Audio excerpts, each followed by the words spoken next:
다시 한번 인사하겠습니다. 할렐루야 하면 여러분들도 서로 할렐루야로 한번 서로 인사할까요? 할렐루야! 아멘.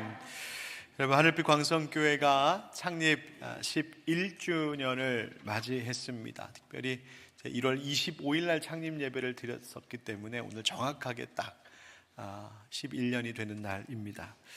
여기까지 인도하신 하나님께 정말 모든 영광과 감사를 올려드리고, 또 교회를 세우기 위해 일심으로 함께해 주신 모든 성도님들께 진심으로 감사드리고 또 축복의 말씀을 전합니다. 오늘은 올해 표어인 거룩한 열정 내가 여기 있나이다에 따른 세 번째 주제, 바로 섬김의 열정이라고 하는 주제로 오늘 본문에 비추어서 하나님의 뜻을 나누려고 합니다. 한번 같이 따라 하실까요? 하나님의 마음으로 섬기는 열정. 여러분, 하나님은 우리를 하나님의 자녀로 부르셨습니다. 그런데 자녀로만이 아니라 또한 하나님의 동역자로 우리를 부르십니다. 그런데 하나님과 함께 일하는, 하나님의 일꾼된 하나님의 동역자란 그저 어쩔 수 없이 끌려가는 노예처럼, 혹은 아무런 감정이나 의지도 없이 잘 프로그램된 기계처럼 그렇게 움직이는 그런 일꾼 되기를 하나님은 원하지 않으십니다. 거기에는 사랑이 없기 때문입니다. 이사야 선지자는 하나님의 부르심에 응답했습니다.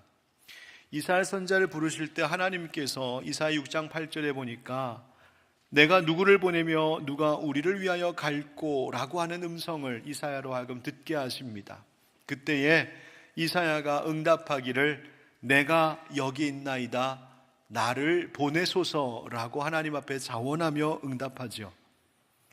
하나님께서 계획하고 계신 일, 하나님께서 이스라엘 백성들을 구원하고자 하시는 그 하나님의 계획을 위하여 일할 사람, 함께 하나님과 동역할 사람, 하나님의 보냄을 받고 나아가 하나님을 위하여 헌신할 사람을 찾으실 때 이사야는 자원하는 마음으로 하나님, 제가 여기에 있습니다, 저를 써주십시오, 저를 보내주십시오 라고 헌신합니다.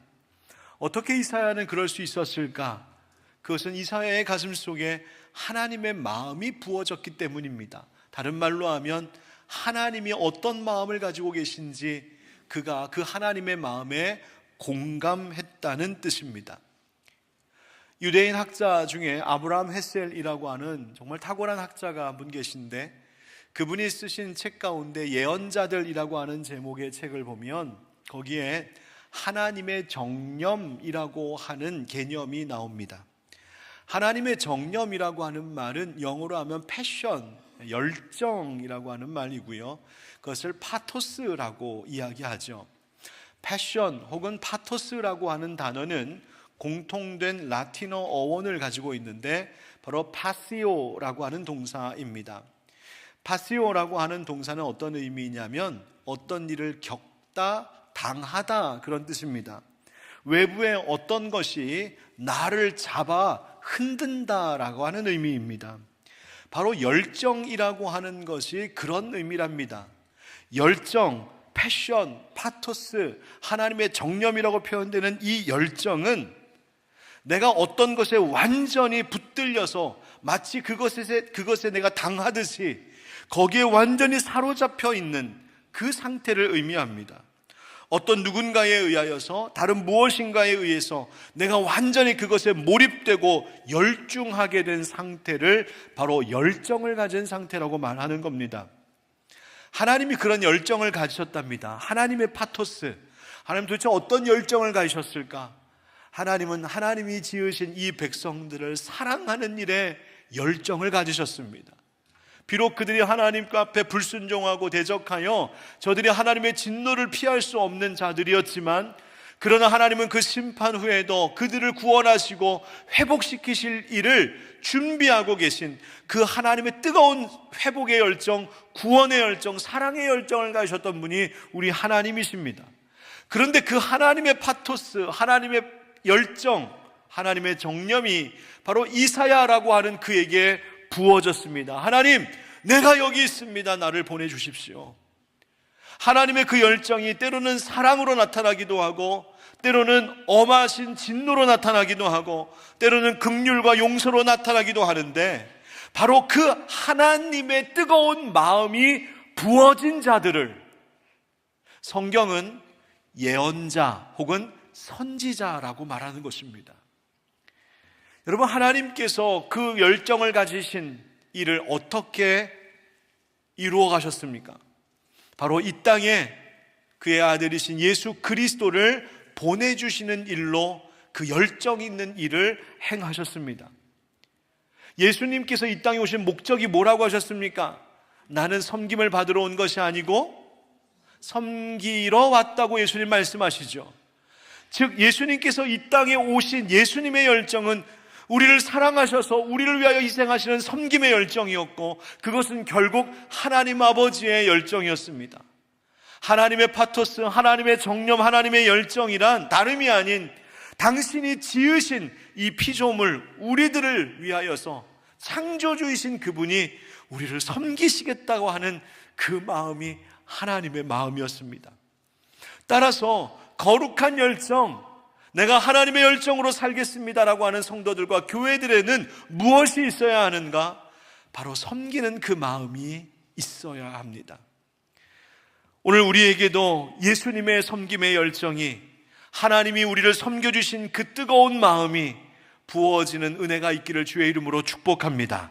그래서 11주년을 맞이하는 우리 교회가 하나님의 마음을 갖고 하나님의 열정을 가지고 예수님처럼 우리도 섬기는, 하나님의 부르심에 응답하는 그런 열정의 교회가 될 수 있기를 예수님의 이름으로 축원드립니다. 그래서 오늘 사도 베드로의 말에 귀를 기울여 보려고 합니다. 베드로가 이런 말로 오늘 단락을 시작합니다. 만물의 마지막이 가까이 왔으니 라고 말이죠. 여러분, 마지막, 바로 종말 신앙은 교회에서 우리가 놓치지 말아야 할 매우 중요한 핵심적인 신앙입니다. 우리 그리스도인들은 날마다 마지막 날을 준비하며 삽니다. 예수님 다시 오셔서 만나게 될 그날, 아니면 예수님 오시기 전에 하나님께서 날 부르시면 바로 그렇게 부름받아서 천국 가서 만나 뵙게 됐을 그날, 바로 그날을 준비하며 우리는 살아가는 겁니다. 또한 그리스도인들이 그래서 함께 모여 드리는 우리 기독교 예배는 언제나 세상을 향한 종말을 선언합니다. 이 세상에는 소망이 없다는 말입니다. 이 세상엔 더 이상 기대고 의지할 것 없다는 것입니다. 오직 하나님께만 소망이 있음을 고백하는 예배가 우리 그리스도인들의 예배입니다. 그런데 그 하나님께만 소망을 두며 산다는 것은 예배 시간뿐만이 아니라 실제로 우리의 구체적인 현실의 삶의 자리에서도 계속 이어져야 할 일입니다. 그래서 베드로는 오늘 말씀을 통하여서 우리에게 이 마지막 때가 가까이 올수록 그리스도인이라면, 교회다운 교회라면, 11주년을 맞이하는 교회라면 이와 같은 교회 되어야 한다고 주님의 말씀을 우리에게 전해주고 있습니다. 한번 따라 하실까요? 흔들리지 않고 기도하는 교회. 7절의 말씀을 같이 읽어보겠습니다. 시작. 만물의 마지막이 가까이 왔으니 그러므로 너희는 정신을 차리고 근신하여 기도하라. 아멘. 정신을 똑바로 차리라고 말합니다. 마지막 날에 세상의 소용돌이 같은 어려움 속에서도 그리스도인들은 분별력을 잘 가져야 된다는 이야기입니다. 우리의 속담에 호랑이에게 잡혀가도 정신만 차리면 살 수 있다, 마치 그 말을 듣고 있는 것 같습니다. 여러분, 세상은 소용돌이 같고 세상은 마지막 때일수록 정신없게 하는 일들이 많이 있습니다. 우리가 바라는 대로 다 되지 않습니다. 원하고 계획한 대로 되지 않습니다. 뜻하지 않은 일들이 많이 일어납니다. 가정에 갑작스러운 어려운 일이 닥치기도 하고 예고 없이 질병으로 충격을 받게 될 때도 있습니다.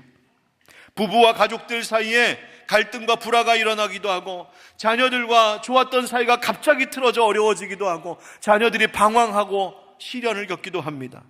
직장의 어려움도 있습니다. 사업이 실패할 수도 있고 직장을 잃을 수도 있습니다. 사고를 당하기도 하고 큰 손해의 피해를 입기도 합니다. 끝없는 경쟁사회 속에서 늘 비교당하며 열등감 속에 괴로울 때도 있고, 남들은 앞서가는 것 같은데 나는 점점 뒤처지는 것 같아서 마음이 조급하고 불안하고 염려가 될 때도 있습니다. 세상에서 들려오는 소리들도 막 그렇습니다. 자극적인 뉴스들이 들려오고, 내가 원했던 대로 되지 않는 소식들이 들려오고, 거짓 정보 혹은 한쪽으로 치우친 편향된 극단적인 그런 주장들이 우리 환경 가운데 너무 많이 들려오는 시대를 살아가고 있습니다. 다원화된 이 사회 속에서 도대체 무엇이 참 진리인지, 내가 어떻게 살아야 되는지 우리를 헛갈리게 만드는 일들도 많습니다. 신앙생활에 혼란도 있고 어려움도 있습니다. 신앙의 열정을 사그러뜨리는 일들을 현실에서 겪기도 합니다. 나를 무력하게 할 만큼 영적인 신앙의 회의감이 밀려올 때도 있습니다. 이런저런 일로 삶의 기쁨도 잃어버리게 되고, 소망도 잃어버리게 되고, 의욕도 다 사라지게 만드는 세상의 온갖 소용돌이 같은 일들이 그렇게 마지막 때에는 밀려옵니다. 그런데 바로 그럴 때 오늘 성경이 뭐라고 말합니까? 정신 똑바로 차리라고 이야기하고 있습니다. 이 세상의 마지막 때에 일어나는 여러 가지 환경의 이 어려움 속에, 그래서 두려움 때문에 그렇다고 포기하지 말고, 아유 내 인생, 이번 인생은 끝났다 좌절하지 말고, 아무리 노력해도 소용없다 허무주의에 빠지지도 말고, 심지어 나는 그저 주님 오실 날만 기다리며 사니까 아유 가정도 필요 없어, 직장도 필요 없어, 세상과 끊어버리고 단절하는 그런 극단적인 태도도 취하지 말라고 합니다. 여러분, 세상에만 몰두하고 사는 것도 하나님 원치 않으시는 것이요, 세상과 완전히 단절하고 사는 것도 하나님 원하시는 것 아닙니다. 하나님이 원하시는 그리스도인의 모습, 교회의 모습은 그 세상 속에서 하나님의 마음, 하나님의 열정으로 거룩한 영향력을 미치며 살아가는 것, 그게 하나님이 원하시는 것입니다. 그러니 그렇게 사명 감당하려면 정신 차리고 근신하며 기도하라고 말씀하십니다. 정신 똑바로 차리고 분별력 갖고 마음 가다듬고 모든 일에 조심하라고요. 그리고 그렇게 할 수 있도록 뭐 하라고 명령하시냐면 바로 기도하라고 말씀하시는 것입니다. 여러분, 이 기도하라고 하는 말씀, 만물의 마지막이 가까웠으니 그러므로 너희는 정신을 차리고 근신하여 기도하라 하신 이 기도하라고 하신 말씀, 우리는 이렇게 이해할 수도 있겠습니다. 기도해야 정신을 차릴 수 있다는 말입니다. 기도해야 근신할 수 있다는 말입니다. 기도하면 안개처럼 삶의 눈앞을 가리고 있었던 모든 문제들을 마치 맑게 개인 날씨와 같이 우리 눈앞에서 거두어 가시고, 우리가 삶의 길을 똑바로 볼 수 있도록 내 시야를 넓혀주시는 것, 바로 기도할 때 주시는 하나님의 은혜라는 말입니다. 목말라서 내 영혼이 갈급해서 죽어갈 것 같은 인생, 삶에 아무런 즐거운 일도 되는 일도 없어서 나 여기서 이제 인생 끝내야 되겠다 싶을 만큼 그렇게 절망의 벼랑 끝에 서 있는 사람들, 그들에게 기도가 그들로 하여금 여전히 삶의 소망이 있음을 눈뜨게 하는 일이 된다는 것입니다. 여러분, 그러므로 교회는 기도하는 공동체이어야 합니다. 성도는 기도하는 사람이어야 합니다. 그래서 기독교를 기도교라고 부르기도 하는 이유입니다. 예수님께서 성전을 정화하실 때 인용하셨던 이사야 56장의 말씀을 기억합니다. 우리 한번 같이 읽어보실까요? 시작. 내가 곧 그들을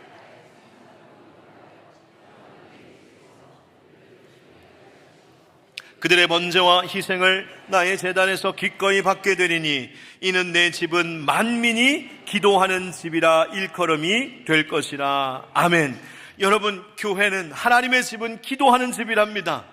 여러분, 우리 하늘빛 광성교회가 지금까지 올 수 있었던 것, 성도들의 기도의 힘 때문이었습니다. 그리고 그 기도에 응답하시는 하나님의 역사하심 때문이었습니다. 기도는 위기 앞에서 흔들리지 않게 하는 교회의 영적 중심입니다. 우리가 섬김을, 열정을 다하여 섬겨야 된다고 말하고 있는데, 이 섬김은 그저 인간적인 열심에서 시작되는 것이 아니라 오히려 무릎 꿇는 기도의 자리에서, 하나님, 내 힘으로는 할 수 없습니다, 우리로서는 감당할 수 없습니다, 주님 앞에 무릎 꿇을 때에 비로소 우리는 열정 있는 섬김의 사람들로 설 수 있는 것입니다. 기도하는 교회는 상황을 보지 아니하고 환경을 보지 아니하고 하나님을 바라보며 나아가는 교회입니다. 사랑하는 성도 여러분, 우리 하늘빛 광성교회가 기도의 불이 꺼지지 않는 교회, 기도를 배울 수 있는 교회, 기도의 능력을 체험할 수 있는 교회, 그래서 기도로 섬기는 자들이 더욱더 많아지고 기도가 하나님과 이웃을 섬기는 가장 중요한 방편임을 잊지 않는 만민이 기도하는 집, 바로 우리 하늘빛 광성교회가 되기를 예수님의 이름으로 축원드립니다. 이 만물의 마지막에 가까울수록 그렇게 기도하라 하십니다. 그리고 나서 두 번째 한번 따라하겠습니다. 뜨겁게 서로 사랑하는 교회. 8절 같이 읽어볼까요? 시작. 무엇보다도 뜨겁게 서로 사랑할지니 사랑은 허다한 죄를 덮느니라. 아멘. 여러분, 베드로는 서로 사랑하라고 하는 이 말 앞에 뜨겁게라는 말을 붙이고 있습니다. 여러분, 이 뜨겁다라는 말이 무슨 말일까요? 말 그대로 열렬한 열정적인 사랑을 의미하지만 또 그 단어, 헬라어 단어의 본뜻을 살펴보면 이 사랑은 근면한 사랑, 성실한 사랑을 의미합니다. 사랑은 성실해야 한답니다. 여러분, 달리기 선수가 운동장 몇 바퀴를 트랙을 돌고 이제 마지막 꼬린 지점이 저 눈앞에 있습니다. 딱 커브 이 곡선을 싹 타고 들어가니까, 직진에 딱 들어서니까 저 앞에 결승 라인이 딱 보입니다. 야, 저기까지만 가면 되는 겁니다. 그 결승 라인이 눈에 딱 들어오는 순간 운동선수가 어떤 마음을 가질까요? 달리기 선수가 아유, 야, 여기까지 왔구나, 애썼다, 이젠 좀 천천히 달려도 되겠다.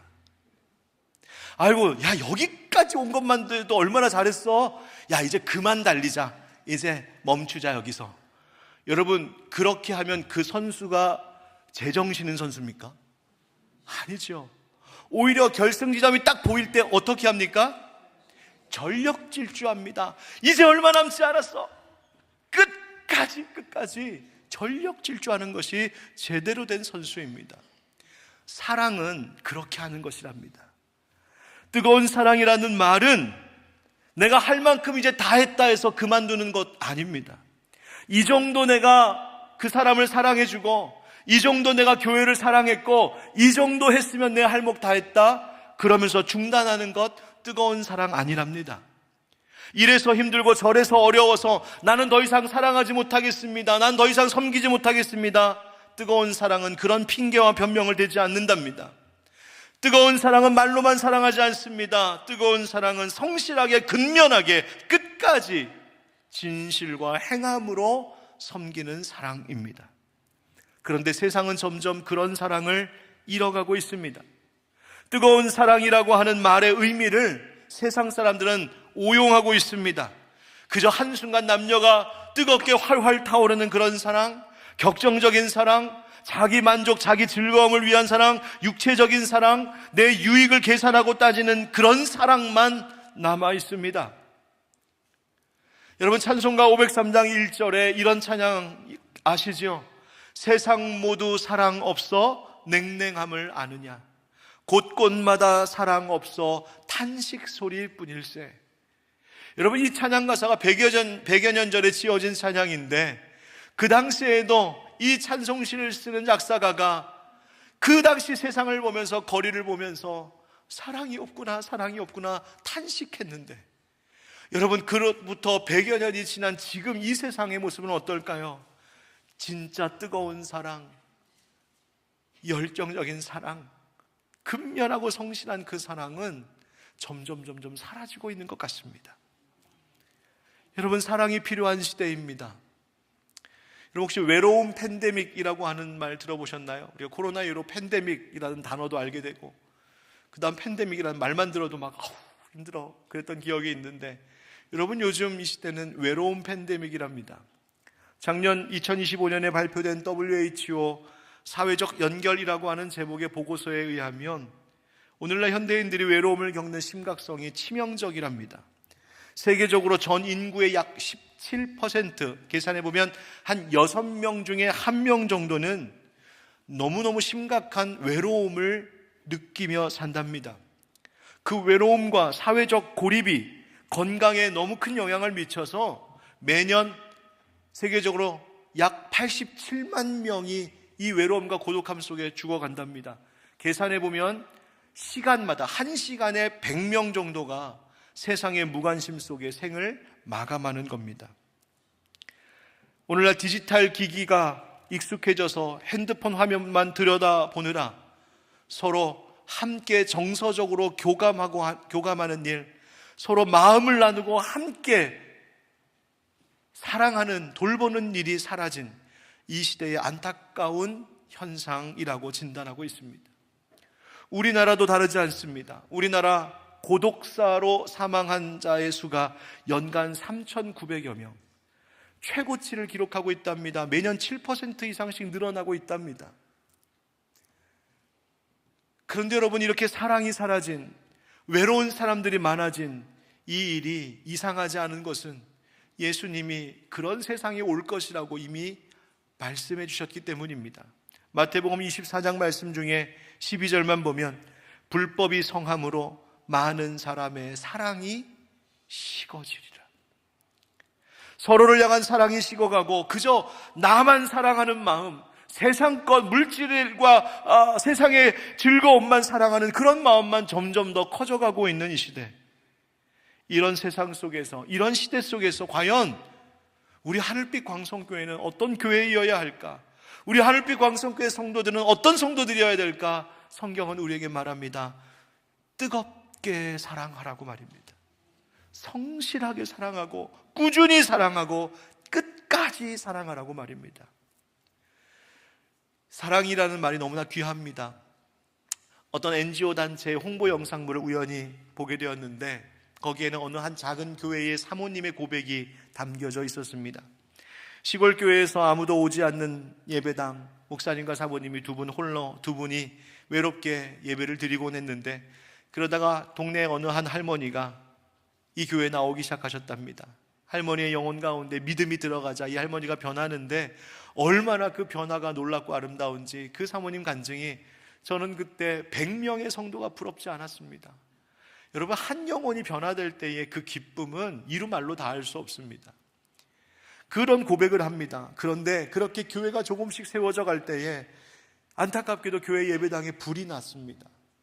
그리고는 이 목사님도 큰 고생을 하시다가 결국 하나님의 부르심을 받습니다. 사모님 홀로 남게 되었습니다. 아니, 홀로 남은 것이 아니라 중증 지체 장애를 안고 있는 다 큰 아들을 거느려야 했습니다. 이 일을 어떻게 감당할 수 있을까? 괴로워하며 탄식하며 울부짖으며 기도하는 가운데 그 사모님의 귓가에 또렷하게 주님의 이런 음성이 들렸답니다. 사랑한다, 내 딸아. 사랑한다, 내 딸아. 사랑한다라고 말씀하시는 그 주님의 고백, 그 음성을 듣고 이 사모님이 정신을 차렸답니다. 그리고 그 자리에서 일어나서 신학을 공부하고 돌아가신 남편 목사님의 뒤를 이어 목사가 되어서 그 교회를 이어 담임하고 계십니다. 여러분, 사랑한다는 말의 힘이 이렇게 큽니다. 그저 말로만 한 사랑이 아니라 우리 주님의 사랑은 당신의 몸을 찢으시고 피를 흘리셔서 살아가신 그 사랑이라는 것을 알기에 주님께서 사랑한다 내 딸아 말씀하실 때 그 말씀이 공허하게 들리지 않는 이유가 거기에 있습니다. 그럴 때의 그 사랑이라는 말 한마디가 죽을 생각할 만한 사람에게 생명, 살 소망을 가져다 주는 말이 됩니다. 여러분, 오늘날 우리 하나님은 지금도 이 시대 속에 이 마지막 때가 가까워오는 때에 하나님의 사랑의 메시지가 필요한 자들이 있음을 아시고 그들에게 사랑한다 말씀하려고 하십니다. 그런데 그 하나님의 말씀, 사랑한다 하는 그 말씀을 전할 자들을 찾고 계십니다. 누가 우리를 위하여 갈고? 여러분, 오늘 우리 하늘빛 광성교회 모든 믿음의 식구들이 한 마음으로 하나님 앞에 이렇게 응답하면 좋겠습니다. 하나님, 내가 여기 있습니다. 하나님, 나를 보내십시오. 하나님, 나 사랑하신다 말씀하셨으니 우리도 각자의 삶의 자리에 나가서 사랑한다는 그 하나님의 말이 필요한 자들에게 사랑의 메시지를 전하는 입, 내 입이 그 입이 되게 하시고 내 손과 발이 그것을 위해 쓰임받는 손과 발 되게 하여 주시옵소서.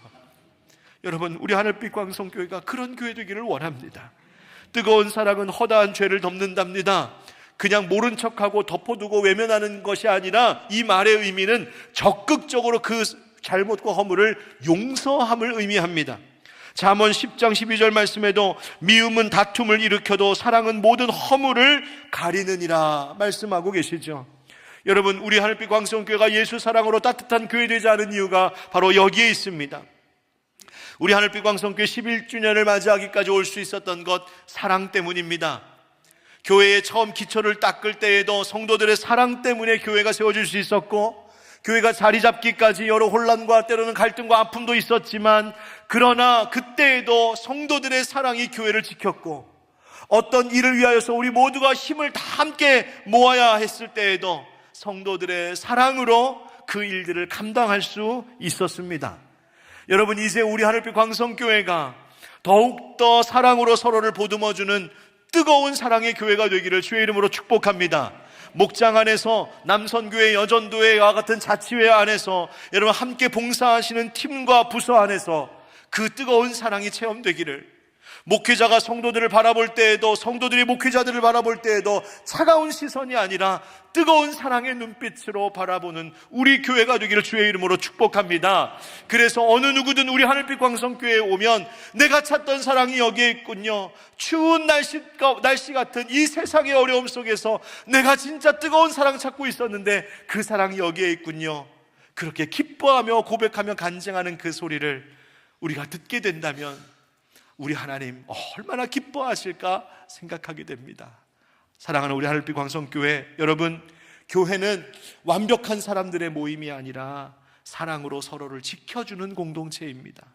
갈등도 연약함도 있지만 그 모든 주저함과 망설임 끝에, 괴로움 속에 그래도 결국 나는 예수님처럼 사랑하겠습니다 하면서 사랑을 나의 결론으로 선택할 때 교회는 절대 흔들리지도 무너지지도 않을 줄 믿습니다.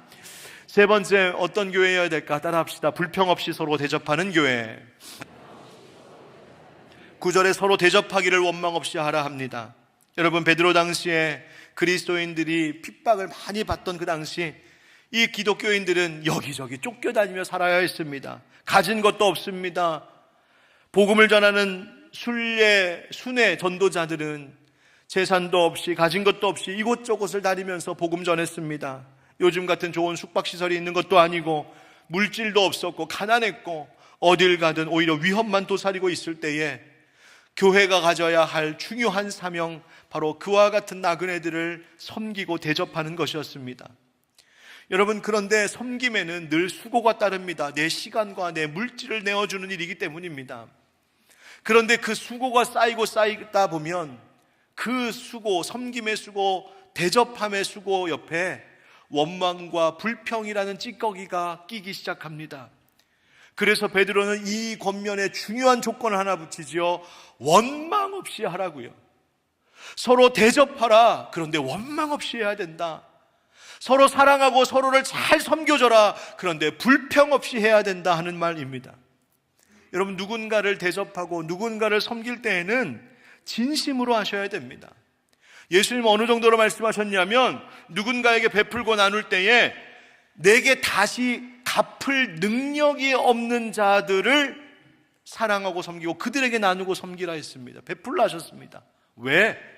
보상은 사람으로부터 기대할 것이 아니라 하나님 주시는 것이기 때문이랍니다. 그러니 현실적인 문제 때문에 불평 가지면서 섬기는 것 옳지 않습니다. 대접하면서도 인색하게 하고 섬기고 봉사하면서도 불평과 원망이 있다면 그것은 대접과 섬김의 가치를 훼손하게 됩니다. 여러분, 종종 우리가 봉사하고 섬기면서도 내 입으로 이런 죄를 짓지는 않는지 우리가 한번 되돌아봐야 됩니다. 열심히 누군가를 대접할 수도 있고 섬기고 봉사하고 애쓰고 헌신을 했는데 수고는 수고대로 다 해놓고는, 그러나 그 과정 속에 내 입으로 원망하고 불평하고 투덜거리고, 왜 당신은 안 합니까? 왜 나한테만 시킵니까? 왜 당신은 이렇게 잘 못했습니까? 비판하고 정죄하면서 그 불평의 말 늘어놓으면 우리가 하는 모든 봉사와 수고가 결국 다 물거품처럼 되어버립니다. 대접하고 섬기고 봉사하는 일을 불평과 원망으로 하면 안 하느니만 못한 일이 되고 맙니다. 여러분, 엄마가 갓난 신생아 아기에게 젖을 먹일 때 저는 굉장히 신기한 것 같습니다. 엄마가 전날 오늘은 좀 매운 거 먹고 싶은데 해서 막 엽기 떡볶이 시켜 먹고 막 육개장 빨갛게 끓여서 먹고 그 다음에 아이에게 젖을 물리면 아이가 뭐 못 모르고 잘 젖을 빠는데 먹고 나서 아이를 가만 보면 입술이 빨개져 있습니다. 여러분 아시죠? 그 매운 기가 남아있어서 그렇습니다. 스트레스 받으면서 살았던 젖소의 우유가 좋을 리가 없습니다. 화와 짜증을 내면서 엄마가 지은 밥을 먹은 가족들의 속이 편할 리가 없습니다. 교회의 대접과 섬김도 그렇습니다. 선한 마음, 겸손한 마음, 감사한 마음, 기쁜 마음으로 해야 합니다. 좋은 생각, 좋은 말, 좋은 태도로 대접하고 섬길 때 더 아름다워지는 겁니다. 그때 받는 이들에게 선한 영향력이 흘러갑니다. 오늘 우리 교회가 여기까지 올 수 있었던 것, 그런 우리 주님 닮은 누군가의 이름 없는 수고와 묵묵한 섬김이 바로 이 교회가 있게 했습니다. 여러분 잊지 마십시오. 대접하는 섬김은 교회의 영적인 성숙의 지표가 되고, 원망 없는 섬김, 원망 없는 봉사가 바로 내 믿음의 성숙의 지표가 된다는 사실을 잊지 말고, 무슨 일을 하든 원망 없이, 무슨 일을 하든 불평 없이 하나님 오히려 내게 이 사명 주셔서 감사합니다로 고백하는 믿음의 성도들 되시길 축복합니다. 오늘 11주년이라서 보너스로 하나 짧게 더 하겠습니다. 한번 따라합시다. 받은 은사로 서로 봉사하는 교회. 우리 10절 말씀만 같이 읽어볼까요? 10절 시작. 각각 은사를 받은 대로 하나님의 여러 가지의 은혜를 맡은 선한 청지기 같이 서로 봉사하라. 아멘. 하나님께서 우리에게 각각에게 은사 주셨답니다. 그래서 고린도전서 12장에도 사도 바울도 말하기를 은사는 여러 가지나 성령은 같고 이 모든 일은 같은 한 성령이 행하사 그의 뜻대로 각 사람에게 나누어 주시는 것이다. 그렇게 우리에게 전하고 있습니다. 주신 은사 가지고 뭐 해야 되느냐? 성도를 세우고 교회의 덕을 세우고 서로를 든든히 세우는 일을 위해 그 은사 써야 된답니다. 오늘 읽었던 10절 말씀대로 하면 선한 청지기 같이 맡은 자답게 서로, 즉 서로를 위하여 봉사하라는 말입니다. 달란트 비유에서와 같이 주인에게 칭찬받는 청지기는 그 은사를 땅에 묻어두지 않습니다.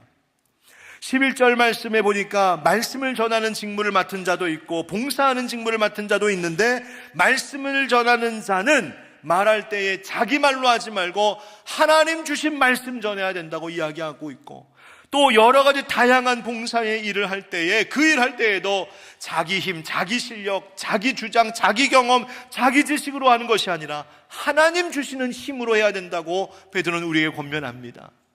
무슨 말입니까? 왜 그렇게 해야 됩니까? 그래야 하나님께 영광이 되기 때문입니다. 여러분, 우리 하늘빛 광성교회는 성도들과 함께 은사중심적인 사역을 계속해 나가려고 합니다. 제가 몇 주에 걸쳐서 말씀드렸던 성장하는 교회 8가지 특성 중에 중요한 것 두 번째가 바로 은사중심적인 사역, 내게 주신 은사를 썩히지 않는 것입니다. 그리고 그 은사로 서로를 사랑하고 돌보는, 봉사하는 사랑의 관계가 있을 때 그 교회는 계속해서 성장하고 부흥해 간답니다.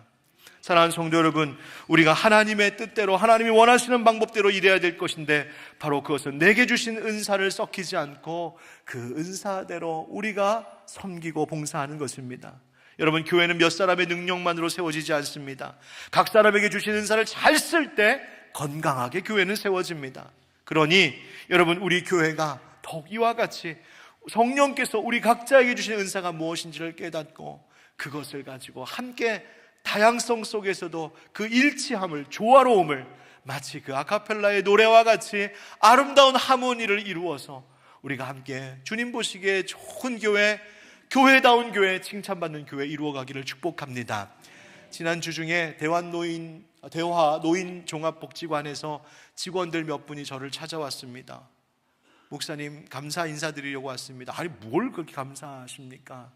그러면서 지난 한 해 동안도 우리 교회가 이 지역사회를 위하여서 또 우리 노인들을 위하여서 이 복지관을 위해 또 협력했던 것에 감사하다고 작은 선물과 함께 감사 땡큐 카드를 주시더라고요. 그런데 펼쳐보니 거기에 뭐가 들어있었을까요? 현금이 들어있진 않았고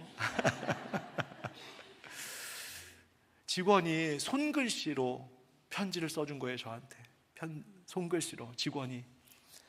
그래서 이 메시지는 그냥 저 혼자 읽고 끝낼 게 아니라 여러분과 같이 나눠야 될 것 같아서 읽어드립니다.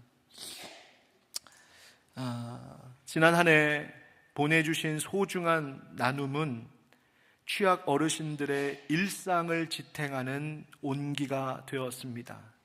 그뿐 아니라 복지관의 다양한 전문 사업들이 곳곳에 닿을 수 있도록 하는 든든한 동력이 되어 주었습니다. 2026년에도 복지관은 어르신들 삶 가까이에서 꼭 필요한 역할을 이어가고자 합니다. 그 길에 올해도 하늘빛 광성교회와 함께 할 수 있기를 간절히 소망합니다. 새해 복 많이 받으십시오. 저는 이분의 이 글귀 가운데 일상을 지탱하는 온기라고 하는 말이 참 마음에 와 닿았습니다.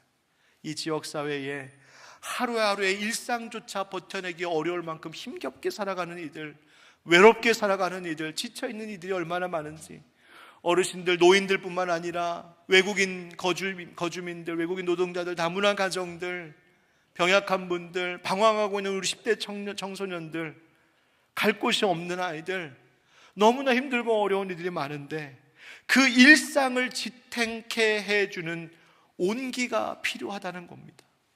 우리 교회가 그렇게 되어줘서 감사하다고요. 여러분, 우리 하늘빛 광성교회가 그런 온기가 식지 않는 교회가 되기를 원합니다. 섬김의 열정이 식지 않는 우리 교회 되기를 원합니다. 예수님께서 마가복음 10장에 말씀하신 것 우리 함께 같이 읽고 마치겠습니다. 시작. 너희 중에는 그렇지 않을지니 너희 중에 누구든지 크고자 하는 자는 너희를 섬기는 자가 되고 너희 중에 누구든지 으뜸이 되고자 하는 자는 모든 사람의 종이 되어야 하리라. 인자가 온 것은 섬김을 받으려 함이 아니라 도리어 섬기려 하고 자기 목숨을 많은 사람의 대속물로 주려 함이니라. 아멘. 우리 함께 찬송가 210장 우리 한번 같이 부르고 성찬 나누도록 하겠습니다.